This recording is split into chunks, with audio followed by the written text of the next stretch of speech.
Hey guys, welcome back to my channel. Hope all is well. I think all of you are following safety measures and guidelines issued by the governments against due to pandemic. So stay healthy, be safe at home. So now let's come to the point.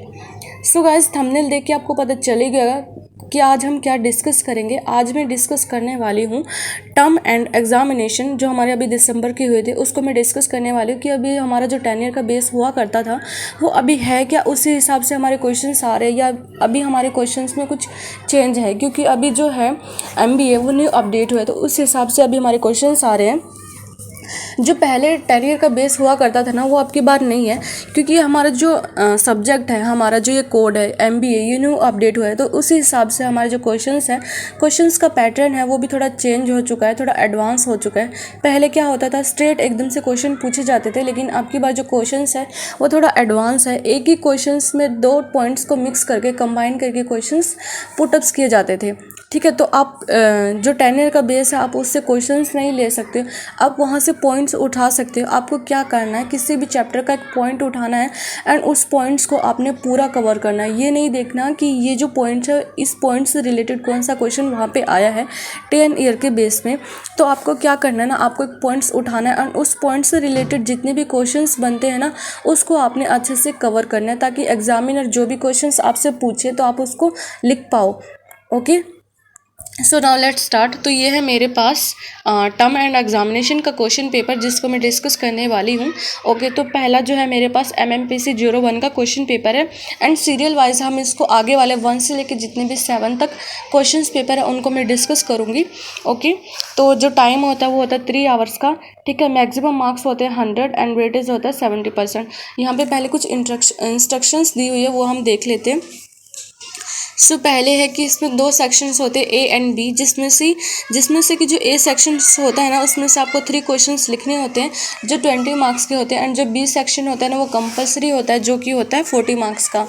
Okay, and इसके बाद हम देखते हैं जो first question है ना वो हमारा explain in the details the features of planning and the steps involve in the planning process in organisation and discuss the importance of planning function in organisation with relevant examples. तो ये जो questions है ना steps वाला, तो ये questions important है, ये प्रीवियस ईयर में भी आया है एंड प्लानिंग चैप्टर से ये क्वेश्चन पक्का से बनता है, ये क्वेश्चन आता है। तो इस क्वेश्चन को स्किप मत करना, इस क्वेश्चन को अच्छे से करके जाना, ये क्वेश्चन आया है और आ सकता है। ओके, सो इसके बाद हम देखते हैं अभी हम देखते हैं सेकंड क्वेश्चन। तो सेकंड क्वेश्चन क्या है हमारा, what is the concept of staffing in the organisation and describe and discuss how directing is an important components of managerial function, give example. So guys देखिए अब ये क्या था, ये 2 पॉइंट्स अलग है, डायरेक्टिंग और स्टाफिंग दोनों चैप्टर्स अलग है, तो इनको क्या किया ना कंबाइन करके एक क्वेश्चन बना गया। तो अब की बार जो क्वेश्चन का जो पैटर्न है ना, एग्जाम का पैटर्न है, ये बिल्कुल चेंज हो चुका है। पहले क्या था, एकदम से स्ट्रेट कोई क्वेश्चन पुटअप किया जाता था, लेकिन अब की बार क्वेश्चंस को थोड़ा एडवांस किया गया है। ठीक है, आपको जो ये चैप्टर्स है ना प्लानिंग, ऑर्गेनाइजिंग, डायरेक्टिंग, स्टाफिंग, तो इनसे क्वेश्चंस तो पक्का आता है। एक प्लानिंग से हमेशा एक क्वेश्चन आता है, स्टाफिंग से भी क्वेश्चन आता है और फिर आता है डायरेक्टिंग।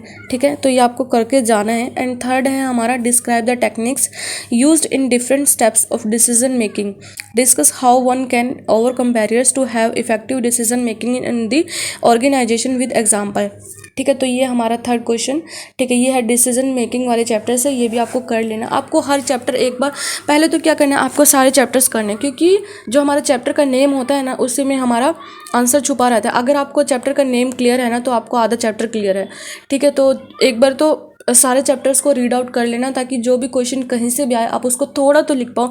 एक बार आपको बेस तो पता होना चाहिए, अगर आपको उसका मीनिंग पता है ना तो आपको बिना पढ़े भी उसको थोड़ा बहुत लिख सकते हो। अगर आपको उस चैप्टर का थोड़ा बहुत भी नहीं पता तो आप नहीं लिख पाओगे। तो एक बार पूरे चैप्टर्स को अच्छे से कर लेना। एंड जो फोर्थ क्वेश्चन है हमारा वो है what is the meaning of organisational culture. तो ये जो चैप्टर है ना ऑर्गेनाइजेशन कल्चर वाला, ये वाला चैप्टर बहुत इंपॉर्टेंट है। इससे एक लॉन्ग और एक शॉर्ट क्वेश्चन तो पक्का से आता है, ये क्वेश्चन तो आप बिल्कुल भी स्किप मत करना। ऑर्गेनाइजेशन वाला जो चैप्टर है ना वो थोड़ा कम आता है, बट जो ये वाला जो चैप्टर है ना ऑर्गेनाइजेशन कल्चर, ये वाला चैप्टर बहुत इंपॉर्टेंट है, इससे एक क्वेश्चन पक्का से मिलेगा। तो ये क्वेश्चन तो पक्का से करना। एंड उसके बाद आता है शॉर्ट नोट्स। ये कुछ 4 से 5 शॉर्ट नोट्स दिए रहते हैं जिसमें से आपको 3 करने। अगर आपको ऊपर के कोई क्वेश्चन नहीं आता ना तो आप इनकी तरफ कर सकते हो, इनको कर सकते हो। तो ये जो शॉर्ट नोट्स है ना ये भी आपके बार न्यू अपडेट हुए हैं, तो इनको भी एक बार पक्का से देख लेना। सिलेबस चेंज हुआ है तो क्वेश्चंस भी चेंज हुए, क्वेश्चन का पैटर्न भी चेंज हुआ है, थोड़ा एडवांस हो गया, तो एक बार इनको पक्का से देख के जाना। उसके बाद आता है आपका क्वेश्चन 6 जो कि है सेक्शन बी, एंड ये होता है 40 मार्क्स का, एंड ये होता है कंपलसरी। ठीक है, इसको आपको अच्छे से पढ़ना है। क्या करना है आपको, जो 3 आवर्स होते हैं ना, तो आपको क्या करना है, जो 2 आवर्स है ना, 2 घंटे आपको ये सेक्शन ए करना है, लेकिन सेक्शन बी के लिए कम से कम आपको 1 घंटा तो रखना है, क्योंकि जो सेक्शन बी है ना इसका पैसेज देखो, पैसेज इसका कितना लेंथी है। ठीक है, ये है इसका पैसेज। तो इसका पैसेज ना इतना लेंथी है, कम से कम आपको 30 मिनट्स तो इसको पढ़ने में लग जाएगा अगर आप इसको अच्छे से पढ़ोगे। तो देखो इतना लेंथी है ये, तो क्या करना है ना, इसको अच्छे से पढ़ना है, रिलेट करना है इसमें कि क्या पूछा गया है। ठीक है, क्या पूछ रहा है एग्जामिनर आपसे। ठीक है, इसको थोड़ा सा पढ़ना, क्योंकि ये ना इतना लेंथी है, अगर आप इसको पढ़ते पढ़ते लास्ट तक जाते हो ना तो आप पीछे का सब भूल जाते हो। ठीक है, तो आप इसको पढ़ना अच्छे से, आपको जो भी समझ में आए ना वो करके आपको इनके आंसर देने हैं। ये जो क्वेश्चंस है ना इनके आपको आंसर लिखने हैं। एंड क्या करना है ना, आपको बस इतना तो समझ में आना चाहिए। अगर आपको ज़्यादा समझ में ना आए ना, क्योंकि पैसेज थोड़ा हार्ड है और थोड़ा बड़ा है, तो आपको जितना भी समझ में आए ना इसको लिख के आना है। इस क्वेश्चन को आप बिल्कुल भी स्किप मत करना। अगर आपने इसको स्किप कर दिया ना तो इट मीन्स आपके 40 मार्क्स गए।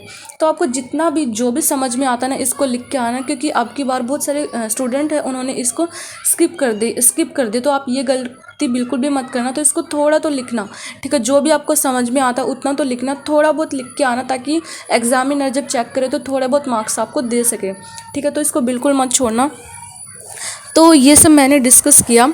ठीक है, मैंने डिस्कस किया MMPC 01 का एग्ज़ाम मैंने रिव्यू किया। तो इसके बाद मैं 1 से लेकर 7 तक जितने भी एग्ज़ाम्स हैं उनको मैं डिस्कस करूँगी। एंड जो MMPC 01 है इसके बाद मैं इस सब्जेक्ट को स्टार्ट करूँगी चैप्टर वाइज हम IMP क्वेश्चंस देखेंगे, एंड उसको मैं अपने simple notes and simple language में समझाने की कोशिश करूँगी, ताकि आपके जो एग्ज़ाम होंगे उनमें आपको हेल्प हो जाएगी। सो गाइस, अगर अभी तक आपने मेरे चैनल को सब्सक्राइब नहीं किया ना तो प्लीज़ कर लीजिएगा। And if my videos are helpful then please subscribe my channel and share with your friends, and साथ ही में बेल आइकन को भी प्रेस कर लेना, so you get the notification when I upload my next video. Okay, and guys, अगर आपको मेरी वीडियो अच्छी लगी हो ना, आपको थोड़ी हेल्पफुल लगी, आपका थोड़ा कुछ नॉलेज गेन हुई, आपको लगा हो कि कुछ इन्फॉर्मेशन मिली है, तो लाइक कीजिएगा, अपने फ्रेंड्स के साथ शेयर कीजिएगा। बिकॉज़ जैसा कि मैं अपनी हर वीडियो में बोलती हूँ कि जो ज्ञान होता है ना वो बांटने से बढ़ता है। ठीक है, अगर आप बांटोगे ना तो आपका भी ज्ञान बढ़ेगा ही। सो लाइक करना, शेयर करना, कुछ भी डाउट हो तो कमेंट सेक्शन में लिखना बिल्कुल मत भूलना। ठीक है, मिलते हैं मेरी नेक्स्ट वीडियो में। Till then take care, bye bye.